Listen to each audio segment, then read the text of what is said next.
আর যদি কেউ সাহায্য করে তাহলে অবশ্যই আমি আপনাদেরকে জানাবো, এবং যত টাকা আসুক আপনাদেরকে আমি দিয়ে যাবো, ঠিক আছে? আমি সাহায্য করেন, বুঝতেই না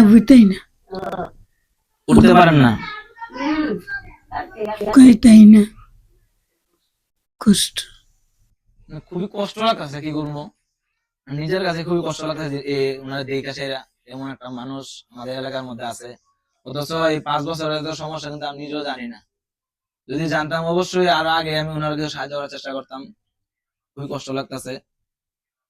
তো ওনারও শেষ মুহূর্তে আপনার কাছে একটা আবদার রইল, যদি কেউ পারেন একটু সাহায্য করবেন। তো দর্শক, সবকিছু দেখলেন, জানলেন, বুঝলেন এবং নিজের চোখে সবকিছু দেখতে পারছেন। তো আমি আর কি বলবো আপনাদের কাছে, আমার নিজের কাছে কষ্ট লাগতেছে। তো আপনারা যদি পারেন একটু সাহায্য করবেন, সাহায্য করার চেষ্টা করবেন। আর এমন যদি কোনো ব্যক্তি থাকেন যে না একটু সাহায্য করতে পারবেন, তাহলে অবশ্যই যোগাযোগ করবেন। স্ক্রিনে একটা বিকাশ নাম্বার দেওয়া থাকবো, অবশ্যই যোগাযোগ করবেন। এবং আইডি প্রোফাইলেও কিন্তু ফোন নাম্বার দেওয়া আছে, যোগাযোগ করতে পারবেন। তো সবার কাছে অবশ্যই আমার একটা অনুরোধ থাকবো, সবাই ভিডিওটা সর্বোচ্চ শেয়ার করে দিবেন।